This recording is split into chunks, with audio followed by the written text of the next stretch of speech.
Good evening. Welcome to this Bloodaxe Books launch event. We're launching 3 books that Bloodaxe is bringing out in September. They were all published last week. These are the first books we've published since June, in fact. So it's a very important return to action tonight, and it's the first time we've done an event like this. The 3 poets are Pascale Petit, Wayne-Holloway-Smith, and Phoebe Stooks. And I'm going to introduce them each separately. Pascale is going to read first, and then we will have Wayne, and then Phoebe will finish.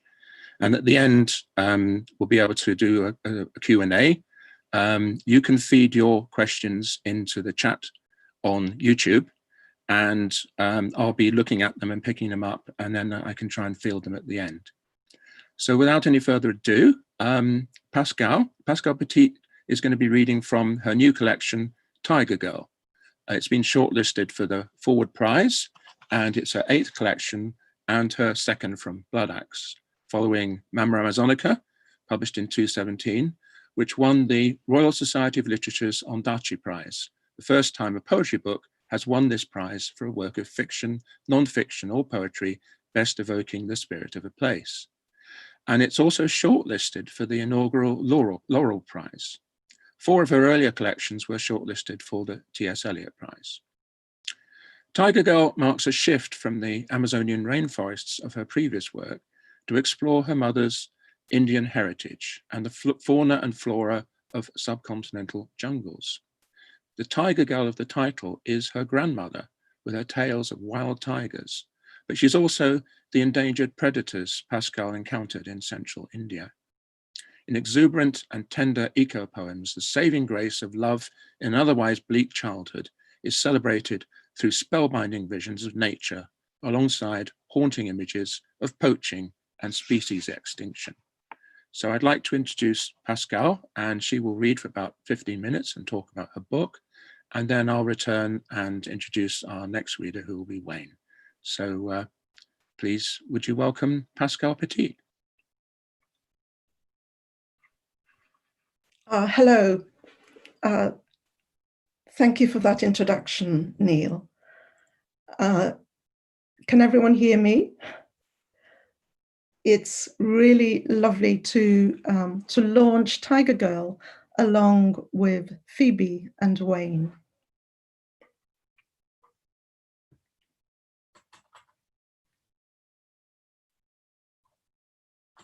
I'm going to start with the first poem in the book.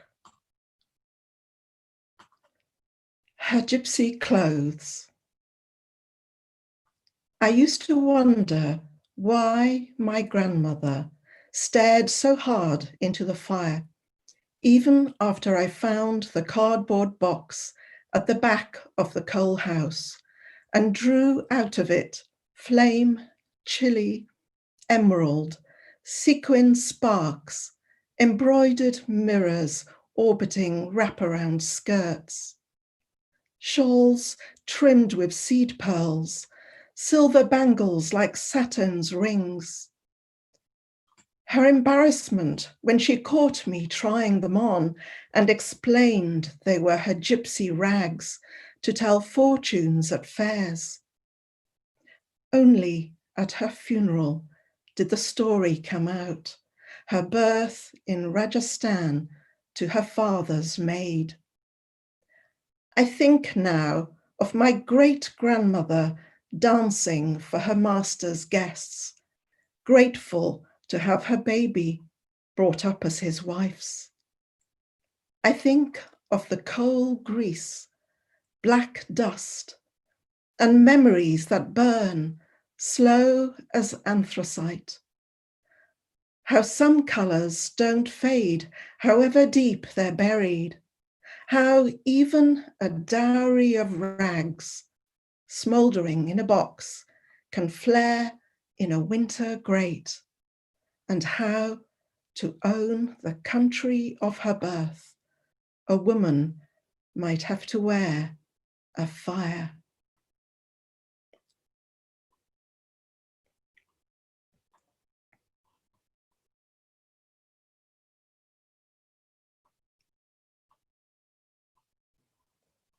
So My grandmother used to tell me stories about a tiger that came into her tent when she was a baby and didn't eat her. So I'd only seen tigers in zoos. So I went to India and saw lots of wild tigers, but soon realized that they are very threatened by poaching. In the forest. In the forest, I saw a man sewing an owl's eyes shut. The owl was on a leash, and the man pulled it to make it flutter and attract songbirds to mob his decoy. He told me how much he could earn from warblers in cages. I wondered which was worse, the blind eagle owl or thrushes glued to sticks. The deeper I went, the more I saw. What is worse, asked the sky, a girl with sewn eyes or glued lips? The deeper I walked, the harder I looked, although it was dark and there were no stars. 4,000 rupees for a barn owl to be sacrificed for Diwali to light up the dark with dark. I went even deeper into the core, patrolled by forest guards on tuskers, but it was night and the bulls were chained. I saw another man who led me to a cave, which he called his vault, and there was a tigress inside, giving birth to striped gold. I said my eyes are stitched and my lips sealed, and he placed coins in my hand, said it was jungle currency, and I knew then I was holding the eyes of cubs. I said to the poacher, I'm not from here, I do not judge, but the eyes muled in my hands. So I ran through every coppice and every clearing and looked at the moon whose eye was sewn shut. I passed the firefly tree and the flame of the forest, and I swear there were leopards dangling from their boughs. I came to the crocodile bark tree and the ghost tree as the first rays peered through night's lids, but the sun couldn't look at what I had seen. The sun couldn't wake the sambar, chital, antelope, or gazelle. So I was the only witness of those luminous herds with fire trees on the altars of their brows, all sacrificed for good fortune. Goddess Lakshmi, forgive them as you ride your owls. And that was long ago now, but still I'm running through that forest, watched by the moon eye and the sun eye. But now it's a forest of peeling red bark, of leopards with paws sawn off, stuffed into pockets for luck, while in the tantric market, a trader slices a tiger, giving it new stripes. 1 stripe for a lakh of rupees.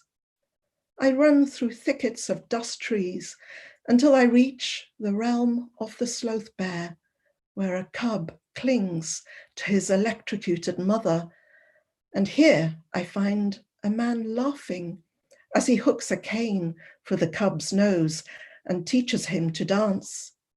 The night is black as bear fur, its muzzle bleeding after eating honey baited with explosives. How many rupees for the galaxies in a gallbladder? I run more slowly now, afraid of traps for my ankles, snares for my neck. You could say my flight is a jerky dance, the stars my audience with shielded eyes. Because the ringmaster has arrived in heaven, with his flaming hoops, archangels must leap through. Where are the angels with fangs that sever windpipes? Angel fangs around a black hole's neck, bought in the black market. Goddess Durga, who rides the sky tiger, forgive us. You could say the stick that makes my head jerk is a bad branch from the tree of life, but I swear there's a tree of good, if only I could find it for the cub that survived, whose claws are new moons that light up my path. And even though it's day now, the forest has drawn blinds over itself. I climb a hide, and as I climb, the trees grow higher. Banyan boles pierce the ladder and hiss like snakes with skeleton leaves. I pass choirs of langurs with silver fur and ebony faces, their echoing barks getting louder. But even up here, vendors are shouting, 10 crore for a white tiger, 5 crore for a black leopard. Here, where the blacksmith forges leg traps in the night market. Here too there are trees with scratch marks, but no tigers. Unless you count the meat without skin, all bones pulled out. For just one rib of bark can buy a cow. Let me tell you what I saw. Let me whisper it. I saw an archangel with its paw mangled in a trap for what seemed an aeon. I saw a man waiting for it to weaken while he ate his meal on a teak leaf.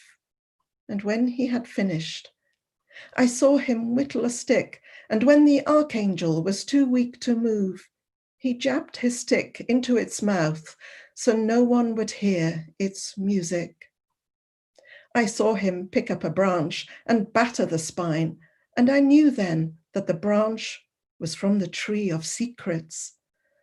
For how else did he know where creatures of light walk on our earth, their footprints that glow on the path, saying, this way to my kingdom?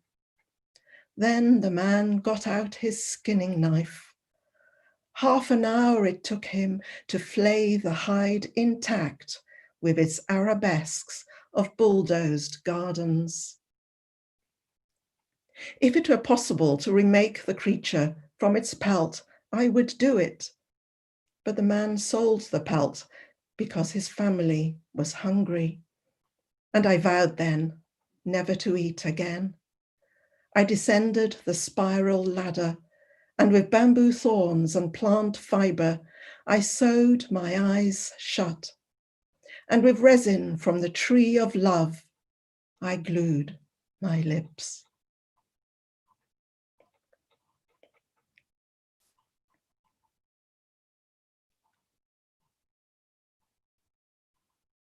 So flashing throughout the collection, as there is through the jungle, are incredible birds and deer. And this one, the green bee eater, offers some hope. Green bee eater. More precious than all the gems of Jaipur, the green bee eater. If you see one singing, tree, tree, tree, with his space black bill and rufous cap, his robes all shades of emerald, like treetops glimpsed from a plain, his blue cheeks, black eye mask, and the delicate tail streamer like a plume of smoke. You might dream of the forests that once clothed our flying planet. And perhaps his singing is a spell to call our forests back, tree by tree by tree.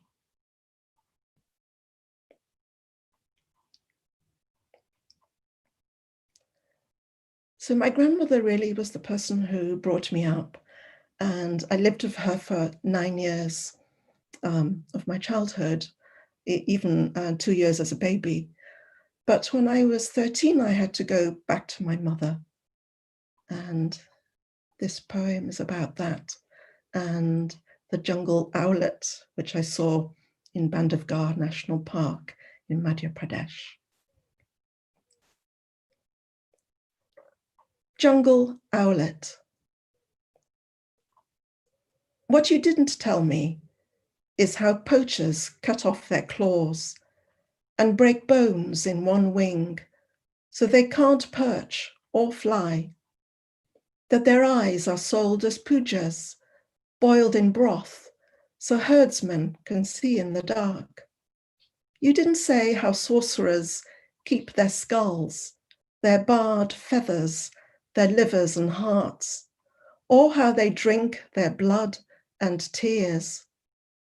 You didn't mention how a tortured owl will speak like a young girl to reveal where treasure is buried. My kind granny who took me in when I was homeless, who sat down this very evening after I had gone to bed and wrote mother a stern letter telling her that she must take me back. It doesn't matter where, Paris, Wales, Timbuktu, no more excuses, you are tired.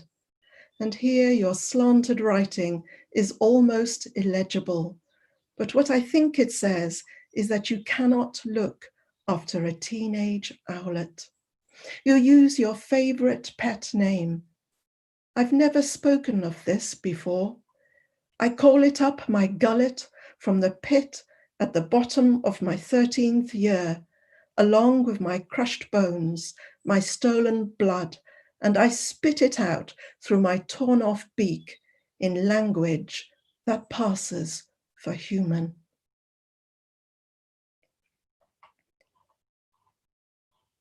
So I'm going to finish with another hopeful bird poem, and this is the Indian paradise flycatcher, who has these incredible 2 white streamers to his tail. Indian paradise flycatcher. Your tail 2 comets of ice crystals.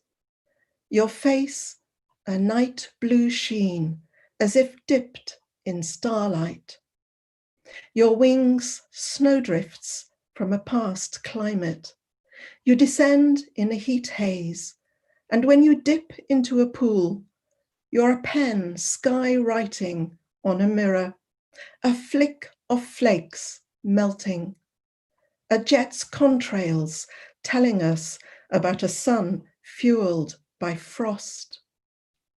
Too fast for my eye, your tail streamers weave an alphabet to cool the earth. You dinosaur relic, little white flag from the Holocene.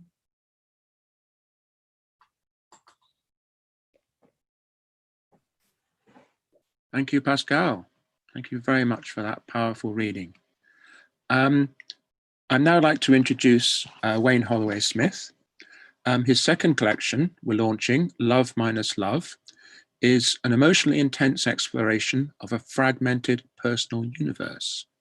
Its seemingly fixed boundaries of masculinity, family, trauma, and mental health are blurred and glued back together through poems in search of a new sense of identity. It's a Poetry Book Society Wild Card Choice. His debut collection, Alarum, published in 2017, was shortlisted for the Seamus Heaney Centre for Poetry Prize and the Roehampton Poetry Prize, as well as also being a PBS Wild Card Choice. His poem, The Posh Mums of Boxing in the Square, included in Love Minus Love, won first prize in the Poetry Society's 2018 National Poetry Competition. Max Porter has called Love Minus Love a gorgeous, painful classic of the dead dad genre and the we are all meat genre and the rebuilding mum genre. Max Porter says it's a beautiful tapestry album of boy agony, wit and honesty, punctuated by devastating, in parentheses, Bildungsromance. It's unforgettably brilliant. So, would you please welcome Wayne-Holloway-Smith? Wayne. Hey everyone, can everyone hear me? Yeah, Neil, you're giving me the thumbs up. Hi everyone. God, it's been a horrible few months, isn't it? This book was supposed to come out in May, and since then, I haven't had a good time. So I just want to quickly thank Chris Lloyd, Emily Harrison, Anthony Anexiguru, and Raymond Antrobus for kind of helping me hold it together over the last few months. and now I'm going to read some poems. I'm going to read them straight through, if that's all right. I'm not sure if people are into that, but you know, no one's here to stop me. So I'm just going to say a few things first. So this is like a book which is almost like one long fragmentary thing. So I'm going to read a few bits. You'll see that some of it is made up of like anecdotes and bits of things that I found on the internet. There's a kind of cameo appearance of the film Ghost, starring Patrick Swayze and Demi Moore. In fact, a film in which Patrick Swayze is murdered and made into a ghost and then has to vicariously make love to his wife through the body of Whoopi Goldberg, if you can believe such a thing. There's a few other bits and pieces, and then if I've got time, I'll finish with the Posh Mums thing. I'm going to just put a timer on because I'm keen not to be one of those men, you know, the ones that read for 15 minutes too long. Okay. I hope you enjoyed Pascale's reading, and I hope you enjoy Phoebe's reading. And I was going to say congratulations to the both of them for getting their collections out too.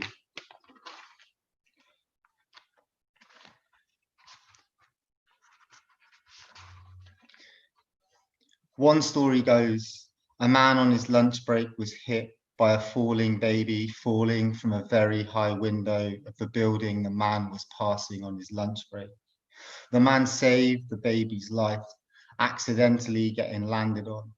The man saved that exact baby's life, accidentally getting landed on one exact year later, on his lunch break, breaking the slightly more grown baby falling from the same window's fall, accidentally.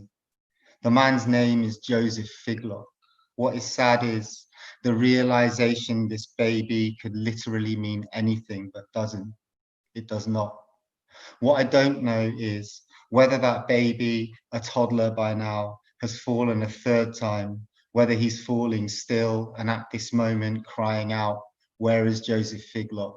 I can't see him. Why isn't he here? Elsewhere, a man is cutting down a tree. He works at it night and day, his big heaving chest grown tired, soaring at that thick trunk. After a long while, the tree is still standing, though, at a tilt towards his house, where his family sit. There is a pie in the oven. There are toys and the laughter of children. It's a beautiful home. But he's come this far, and it's taken so much effort. This is a thing, I feel a bit tight now about this poem, this thing, but, you know, I mean, the dude's not going to hear it. I want you to leave your body now, he tells me, his voice not so much hypnotic as reaching for the hypnotic. But I leave it anyway, sitting in the upright chair of the windowless room, for a place higher up that's not quite the windowless room, though I'm aware of my body's particular kind of breathing down there, dressed in my favorite shirt. I'm up here still dressed in that same shirt, which is, I feel, suddenly becoming very important. Its color pertaining to a quiet hue of knowing I can't explain. And I do not think about the money I've given him, the man who is speaking, but I'm looking instead down on a yellow kitchen in Swindon, upon a tiny remembered body I have found crying or about to cry in little white shorts. And there is carpet streaked with blue, and there is the noise of a terrible thing that is happening, and there is summer outside with its other children. He doesn't understand, does he? Says the man. He's so young. And I understand the shirt that he will have to grow through all of the terrible things to fit. I can feel my body now, filling up the space inside its soft and lavender scented cotton. Just gonna put my glasses on because I keep fucking misreading.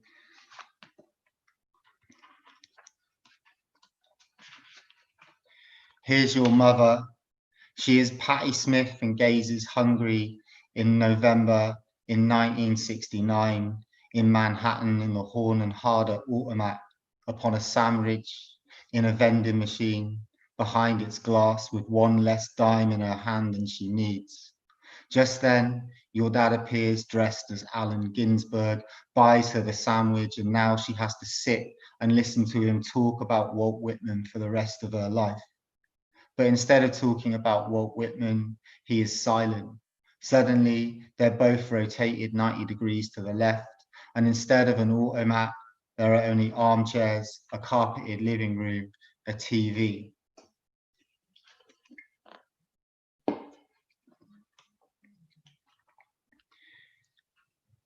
Keep the photo of my dad smoking and looking like James Dean. By the way, my dad's like, oh, he's dead now, but he was hotter than me, which is quite irritating. Like Jack Underwood saw a picture, gave him a 9 out of 10. I feel slightly aggrieved by that. Rachel Allen gave him a 10, died. Keep the photo of my dad smoking and looking like James Dean. I've been so lovingly breathed into by the empty promise of that cigarette. That kiss-curled head and that black and white photo, he is my age or younger. He is maybe 15 in that photo, back knuckled to his own dad's barn door. He is slender in too tight jeans. He is going to do something shallow, soon, and very bad. I'm trying hard to follow his example, but I don't want to die.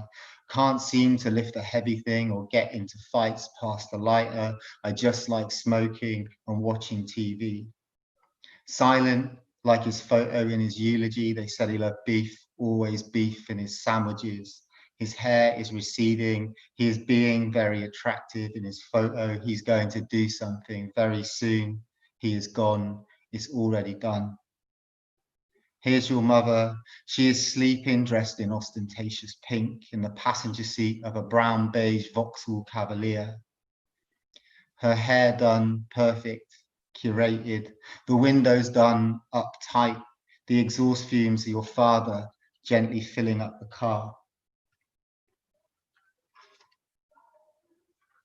I've got the page numbers for things that I want to read like next to me, but I keep misreading them. Somewhere in Florida, a snake is overwhelming itself with the dead cow it's found in an Everglade, with absolutely no regard for the impact on its own physique.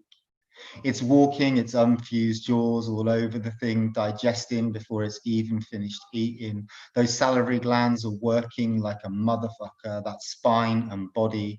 The snake is crawling through its food on the long journey toward the place it likes to sleep. What is sad is how many people are having sex like this and calling it something else. Let the snake keep the dead cow it maybe deserves, maybe does not.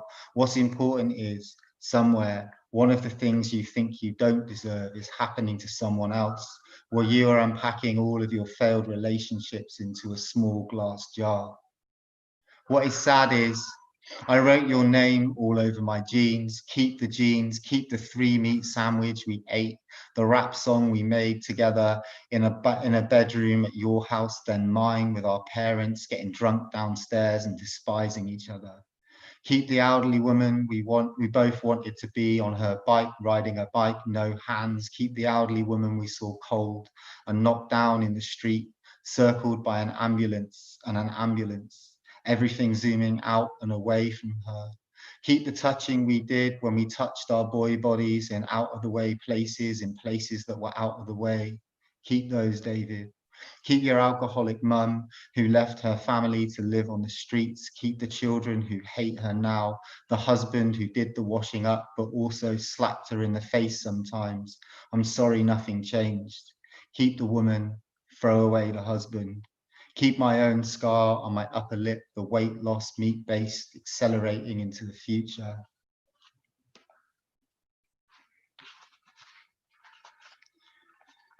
Did you hear the one about the 2 teenage boys who loved each other by not eating? One would occasionally watch the other vomit into the bathroom sink. The other would wipe the back of his pinstripe sleeve around the bowels of bone-grey porcelain and ask forgiveness for cheating. Which one of us was David, kicking a football so hard into a crowd of drunk dads, or through the window of the dirty butcher with his hairless legs beneath an apron? Our mums buying us secret cans of strawberry Slim Fast for school. Lunch times, they were so supportive. Dinner times, there were stacks of pizza slices piled up next to the neighborhood dogs. And oh, there was a girl at the end of the street we both saw ourselves properly lost to. My God, she was skinny, a higher volley of abandon than our bodies might ever hope to reach.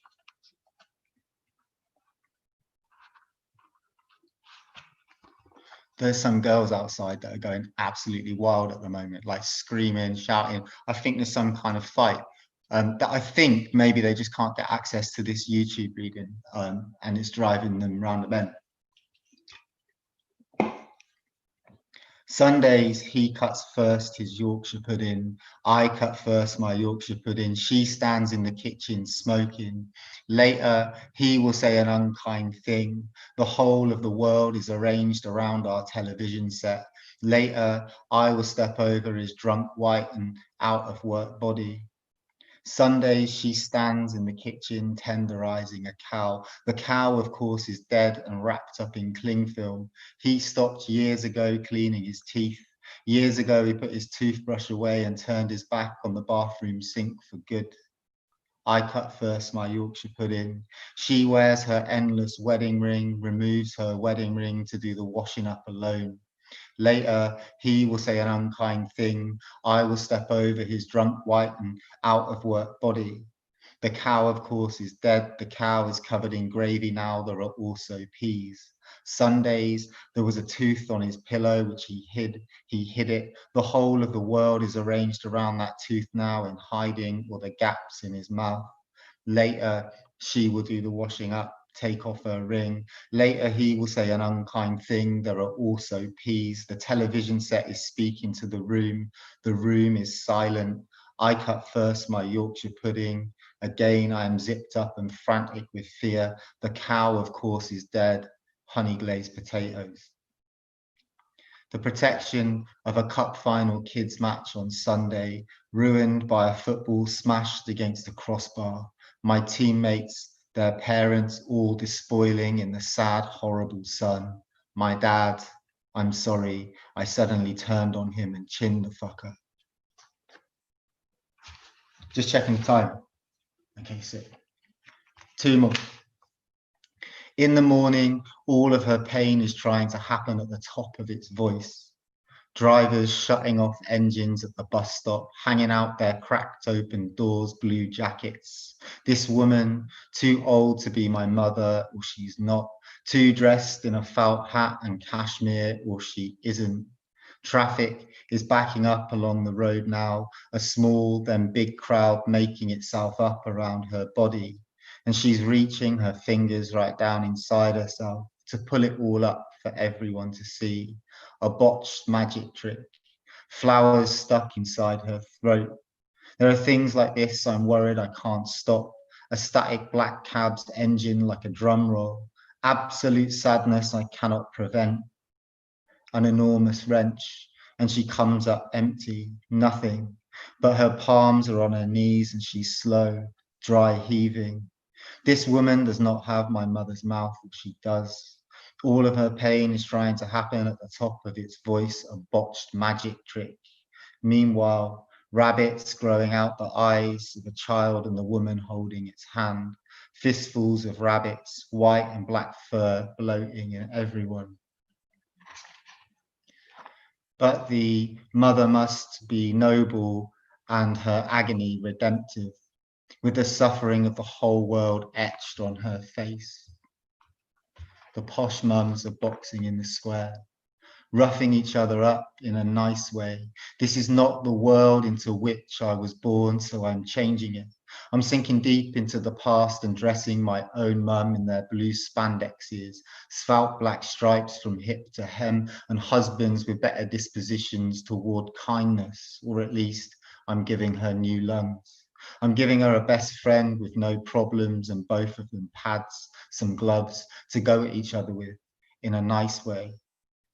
I'm making it a warm day for them, but also I'm making it rain. The two of them dapping it out in long shadows. I'm watching her from the trees grow strength in her thighs, my mum grow strength in her glutes, my mum, her back taut upright, her knees.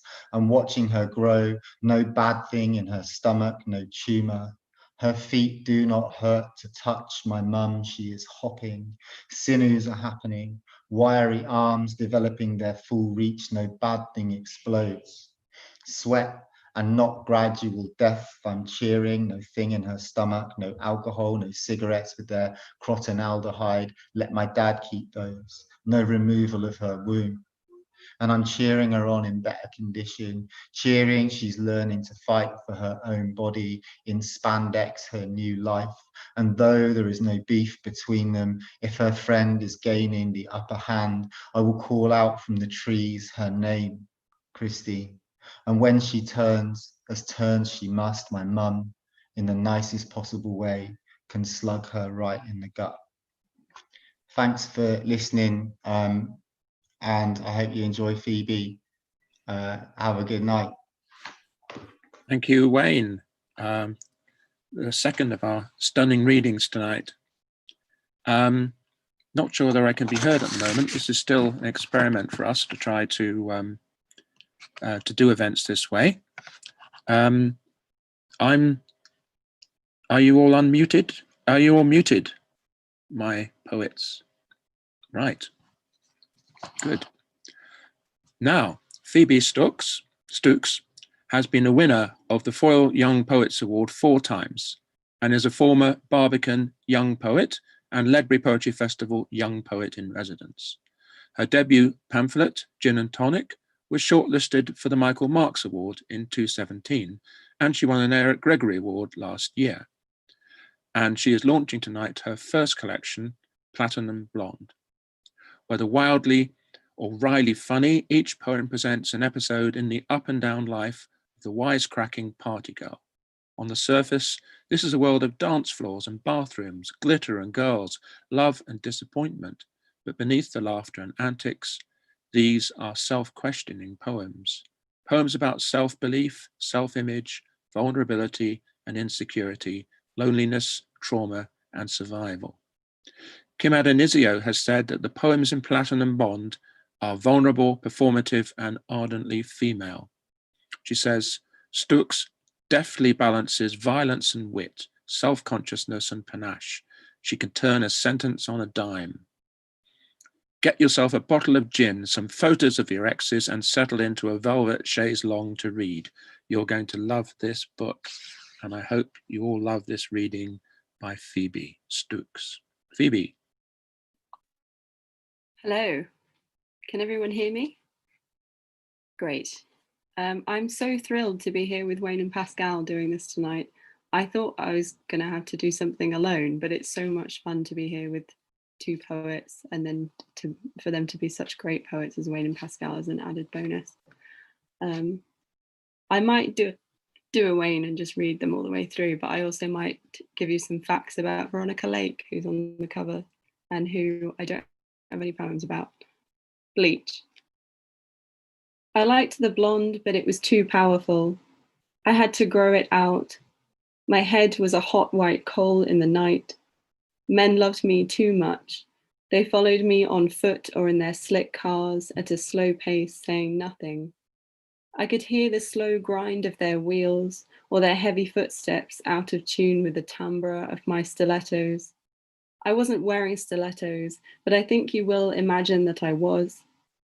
When I picked up one of those shoes in Topshop, my mother said, "You'll break your ankle," and I did not believe her.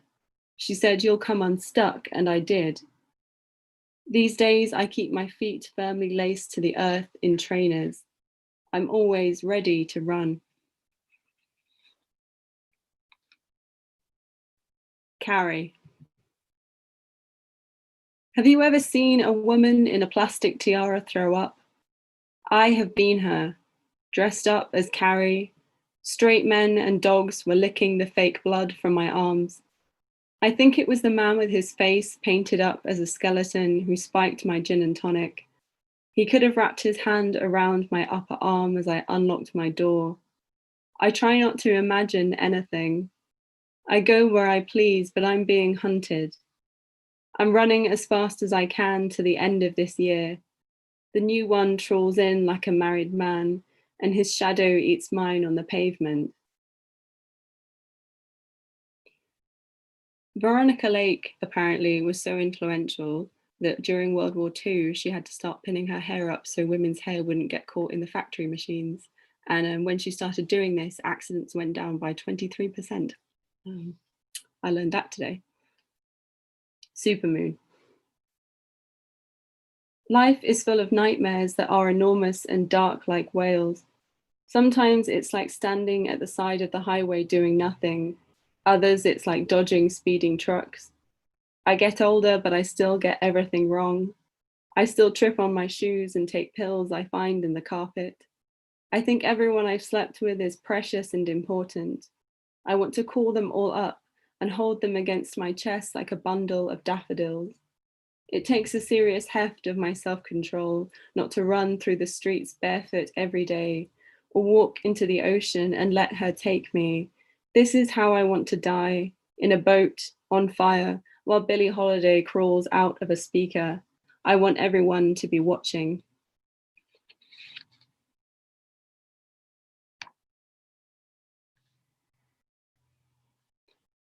Platinum Blonde. On those days I get enamored with my face or an outfit, I remember the year every girl wore a garland of flowers, and it became a negative thing. Everyone hates a whimsical girl. They don't find themselves funny, but men do, with their plain clothes and serious thoughts. That summer I tried to be like them. I was always on my way to another funeral, clad in black and hiking boots. I made fun of the funny, whimsical girls. Now I die to be with them. Sometimes I dream my eyeliner goes all the way up to my ears like spiders' legs. Before prom, I glued lashes to my eyes that were heavy and forced them half shut. My brother laughed, but I didn't think it was funny.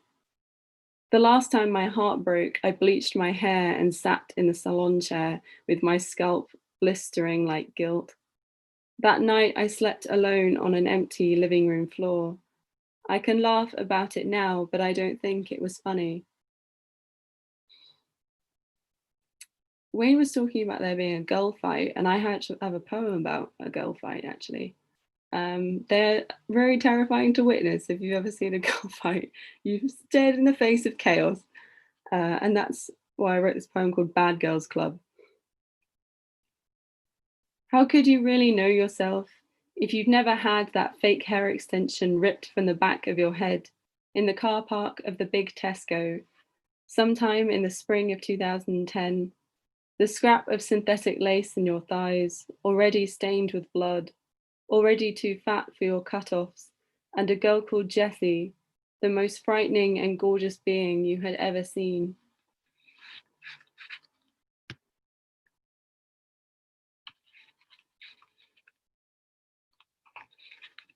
I live in a place surrounded by urban foxes now. I've always sort of seen them around in London, but I'm from the countryside where foxes are really looked down on and they're sort of seen as symbols of evil because they eat your chickens. So I guess it's fair to have this sort of rivalry with them. But I've developed this sort of talismanic relationship with urban foxes. Where seeing them, I sort of feel a bit safer seeing them around. I don't know why. It's called Fox. I'm usually hanging around in dressing gowns, buttering toast and calling a friend to complain about poetry or the government. It's a rough time to be young or to care about anything, so I keep wandering through London looking for something to do. I rattle around these streets like an urban fox, in my second-hand fur, eating junk out of polystyrene. I don't like to follow that thick grey artery that leads to my flat, where I live with myself. I tell myself that crying in cabs could be glamorous if I did it correctly. I am doing my best with bad nights and bad love. Honey, it's difficult. I also wrote that in 2015 and I'm still complaining about poetry and the government. Disco. Last new moon in Scorpio, I coughed up blood. 2 days later, met another man. He was so much stronger than me. Sooner or later, I pay for everything I do. My beloved will not come back anytime soon, though I carry her name like a silver dollar in my mouth. Oh, I am dying for something gold-plated, for something as old-fashioned as marriage. I wish someone would buy my shoes for me, but expect nothing else. I will not shave my legs or pretend to appreciate those TV shows where women are violently murdered. I could overlook the inconsistencies and rape scenes, but I'm in my early 20s, a party girl running low on favors. My life is already like that. I don't need to watch it on screen.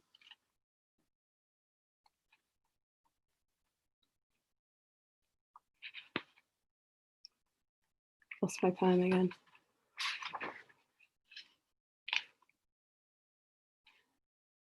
Daughter. When I was young, I was so good. I was Saint Lucia, 3 years running. My mother crowned me with lit candles wrapped in tinfoil. I couldn't protest because I was the vicar's daughter. I had to stand and proclaim my sainthood, wick straight and pray I wouldn't go up in flames. That story is actually true. We used to do a thing about Saint Lucia in the church when I was a child. But it was actually kind of thrilling to be standing with lit candles on your head, and then you had to stand there and say, I am Lucia, saint of light. And it was actually very dramatic and I quite enjoyed it. So. Thus I became a heart eater. I was holding myself like an open flame at Candlemas when the donut presented itself, glossy red and obscene. The same vague heart shape of a woman's face. I ate it in 3 bites in the street, thinking of Valentine's Day, how every year it manages to hurt my feelings. How when I was young, I wanted to be called Valentine, the bringer of love. How I used to want a minute black heart tattooed on my buttock where only a lover could find it. And what would be the point of that now? Then I swallowed and sucked the sugar from my fingers like a disgusting child at a fair. Purple heart. My ex's aura is bright red and mine is blue or violet or Vanta black, disappearing dark and taking all the light with it. I want to call her on the phone and listen to her describe things. Beaches in Oregon, her new girlfriend on roller skates, the weather. The only way to fall out of love is to write poems like this as your heart leaks poisonously into your chest, like hotel shampoo in a suitcase. Like you, I am wondering if I will always be like this. Pangaea.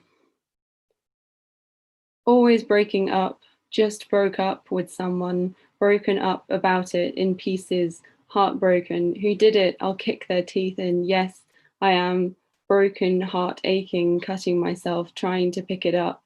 Yes, I am too much, foolish, cleaning broken glass up, wrong, broke a window trying to get into the house I used to live in. Now I have nowhere to go.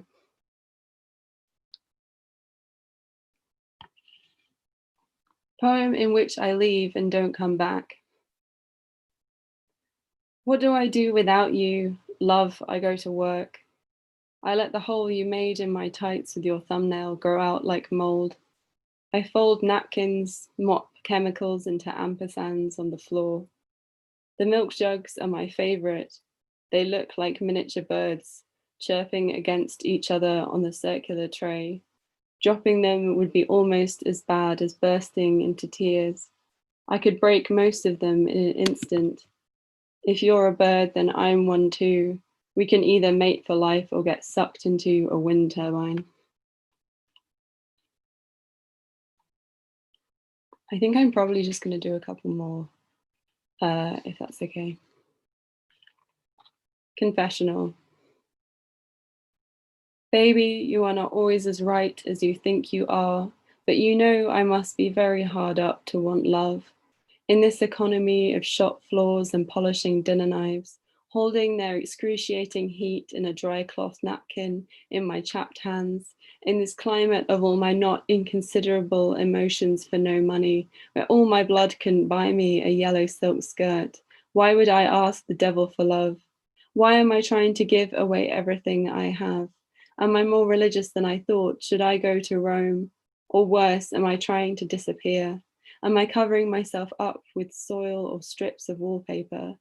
Why would I ask for love when I could curl up around a thick fur coat, when, like a cat, I will curl up in warmth from just about anywhere? Why then would I ask you for love?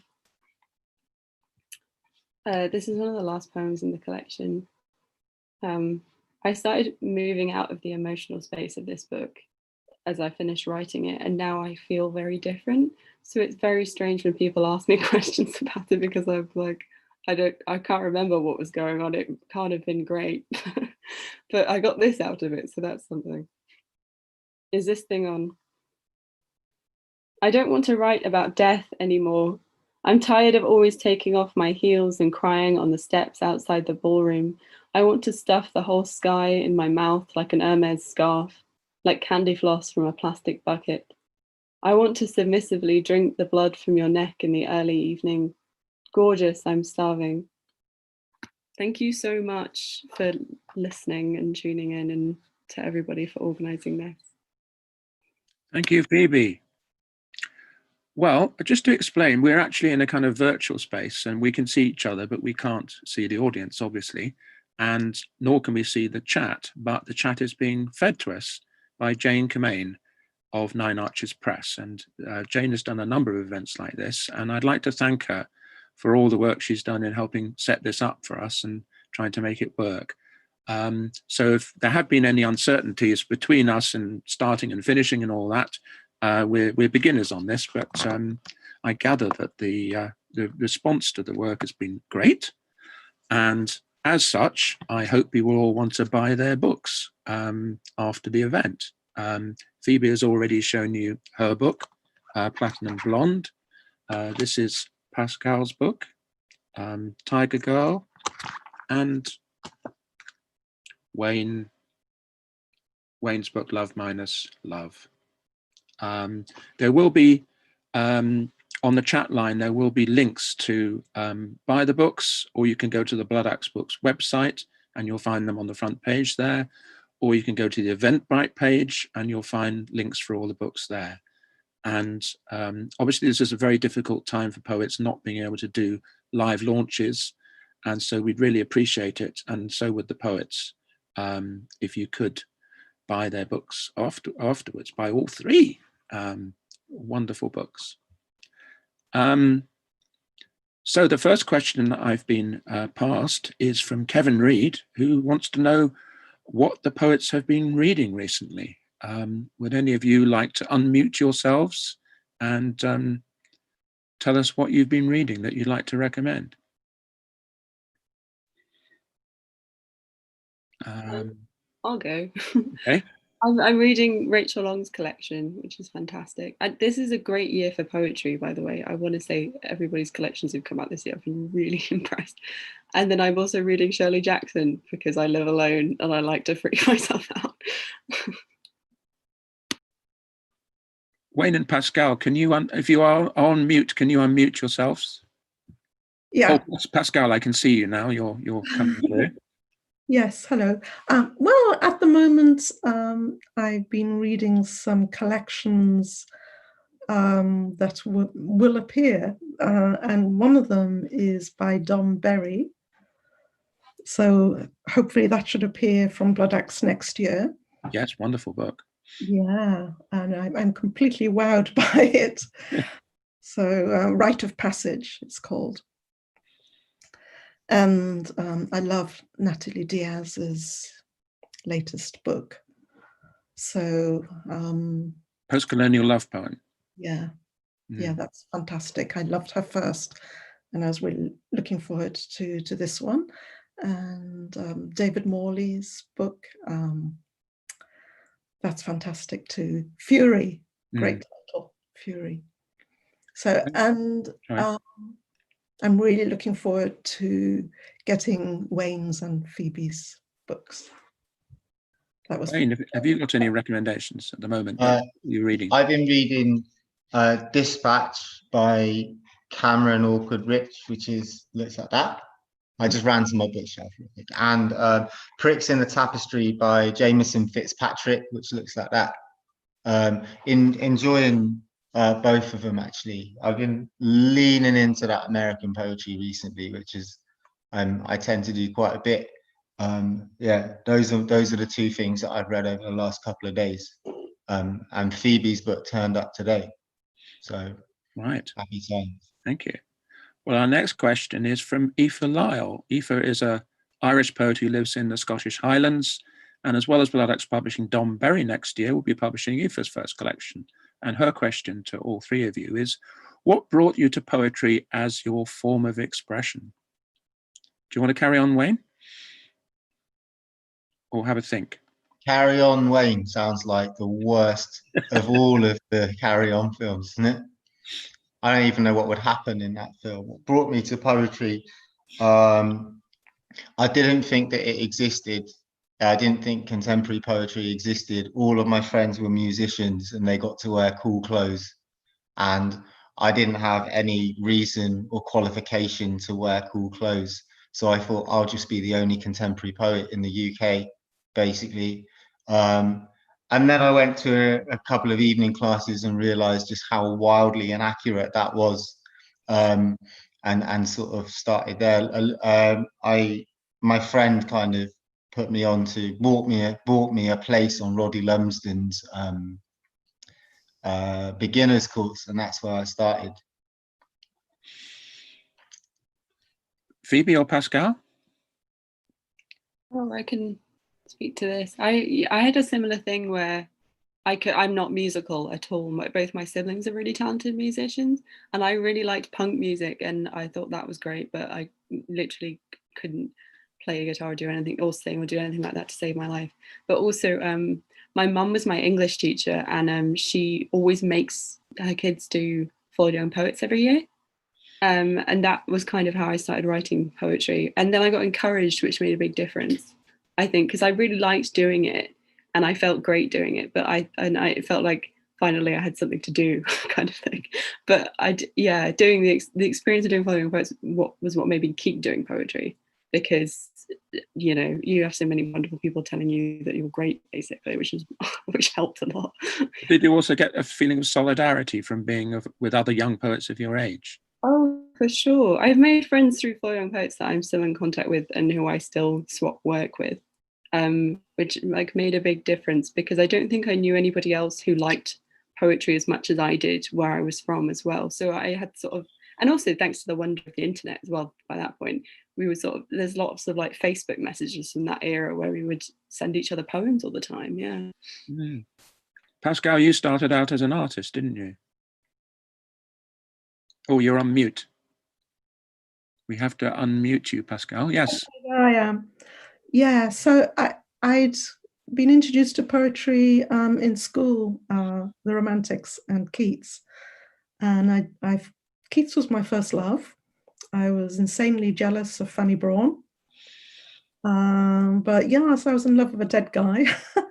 And then when I went to art school, someone showed me Ted Hughes, Sylvia Plath, and Peter Redgrove, and I thought, wow, this is incredible. And so it went from there, and then I spent ages trying to learn to write, I think, and in the end gave up making sculptures and try to make the sculptures with poems instead.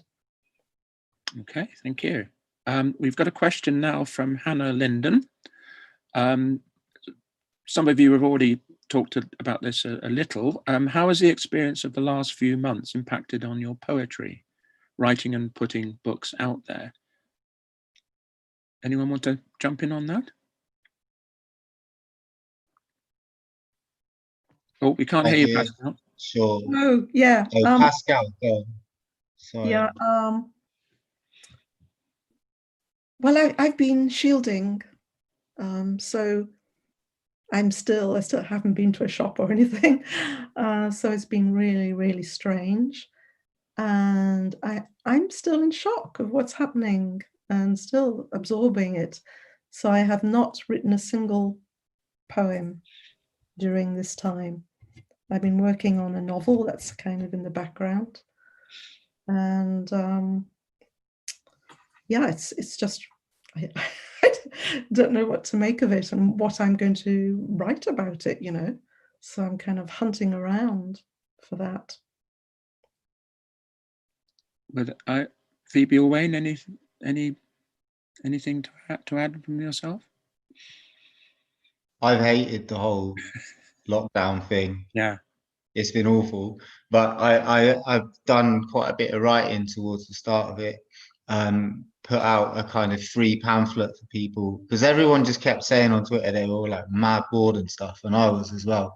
So I just I put out a pamphlet with Outspoken Press that was free for people, and then I did a couple of things with Broken Sleep books as well. One like long weird poem, and one thing with my daughter, which was, yeah, she's 9 at the time, so she was well happy to have her first book published. She's already taken into school this week and getting about the playground, you know, basically wearing a trilby with a big pink feather in her hat, acting like I wanted to act when I first started writing poems. Phoebe, you work in a bookshop, don't you? And you haven't been able to do that for a while. Yeah, I ended up being at my parents' house for a while because I couldn't afford to stay here, and also because I live alone most of the time. I live in a flat by myself. So the experience at the start of trying to stay at home and be alone in a small space was crazy. I didn't know how dependent on seeing other people I was. That was the biggest thing. I wrote a little bit about this, about the experience of like having everything put on hold was very surreal, because I think like it's tempting to be like, this is happening to me, and then of course you speak to anyone and they've had similar things where their entire life has been put on hold. Yeah, and I missed the experience of like just being around people in general. I didn't know that that was such a big deal. Yeah, I mean, it's no fun having stuff put off. I haven't written very much. I think a lot of us were like, oh, I'll do all this work because I've got nothing else to do, but I didn't write very many poems. And the ones that I did are nothing like anything else I've ever done. I think we're all in this like altered psychic space where everything's a bit strange. Yeah. Yeah. Okay, we're going to finish off with actually 2 questions for Pascale. Kath Drake from Australia. Lovely reading, she says. Pascale, how do you approach immersing in the environment in India? How were all those horrific use of rare species easy to find, and how much digging? And we have a question from Julia Webb, who I think will be in Norwich. She'd like to ask Pascale if she ever feels traumatized by writing about such difficult subjects, and if so, how she deals with this. So 2 related questions, Pascale. Okay, thanks. Can you hear me? Yes, yeah. Thank you for the questions. I knew very little about the wildlife in India before I went to the national parks, 3 of them in India. And so I fell in love with it. It was just absolutely wonderful. But then, yeah, you soon find out if you're there that it's a struggle to keep the tigers alive. And not just the tigers, but everything, all the wildlife and the forest. So it's quite, unfortunately, quite easy to find out information about how horrific the poaching and the threats are. And, you know, you can find loads online. But I spoke to a park guard who had been a poacher as well and who'd converted to protecting tigers. So I don't know if that answers your question, Kath. Thank you. Julia, do I feel traumatized by writing about such difficult subjects? I don't think I do. because I'm not